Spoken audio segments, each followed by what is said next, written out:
আমার বয়স যখন 11 তখন আমার বাবা মা আমার বিয়ে দিয়ে দেয়। ছেলেটা বিদেশে থাকতো। ছেলেটার সাথে আমার মোবাইল ফোনে বিয়ে হয়। ছেলেটা আমাকে খুব আদর করতো, ভালোবাসতো, মোবাইলে খোঁজ খবর নিত। আমাদের বিয়ের 8 মাসের মাথায় ছেলেটা বিদেশ থেকে চলে আসে।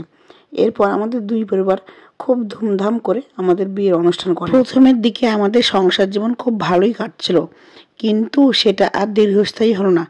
সে আস্তে আস্তে পরিবর্তন হতে শুরু করলো এবং সে আমাকে খুব বাজেভাবে সন্দেহ করা শুরু করে দিল। আমার চরিত্র নিয়ে আজে বাজে কথা বলা শুরু করে দিল।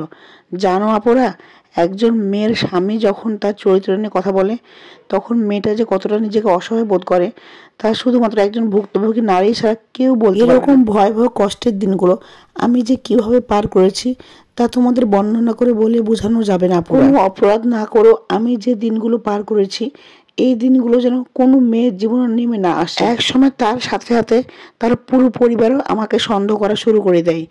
আমি এটা কোনোভাবেই আটকাতে পারছিলাম না। এক পর্যায়ে সে এবং তার পরিবার আমাকে জোরপূর্বক ডিভোর্সটাও দিয়ে দিল।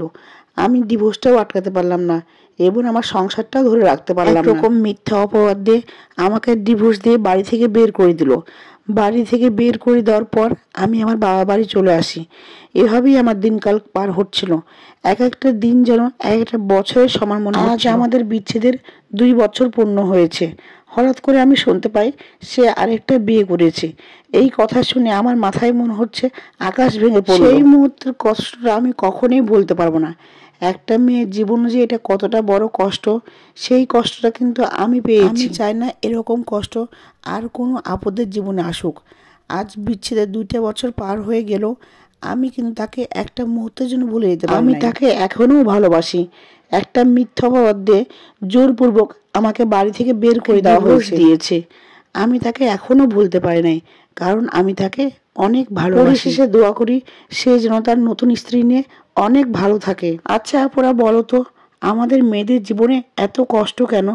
প্রতিদিন হাজার হাজার আপুদের জীবনে নতুন নতুন কষ্টের কাহিনী রচিত হয় কেন? অনেকেই সামনে এসে বলতে পারে এবং অনেকেই সমাজের ভয়ে, পরিবারের মান সম্মান বিনষ্ট হওয়ার ভয়ে প্রকাশ করতে পারে। গল্পটি পড়ার পর এতটাই খারাপ লেগেছে, দোয়া করে আপুটা যেন মন থেকে শক্ত হয়ে নিজের পায়ে উঠে দাঁড়াতে পারে এবং সব শেষে ভালো থাকতে পারে। আচ্ছা, মেয়েদের জীবনে কি শুধু কষ্টই লেখা আছে? ভালো লাগা কি কখনোই আসবে না? মেয়েরা কি কখনো সুখ পাখিটাকে খুঁজে পাবে না? কেন এমনটা হয়? মেয়েদেরকে সবাই কেন শুধু শুধু ঠকায়? আজকে মনে হয় সবাই একটু বেশি ইমোশনাল হয়ে পড়েছেন। তো এই ছিল আমার আজকের গল্প। গল্পটি ভালো লেগে থাকলে আমার পেজটাকে ফলো করে লাইক কমেন্ট শেয়ার করে পাশে থাকবেন। ধন্যবাদ সবাইকে। আসসালামু আলাইকুম।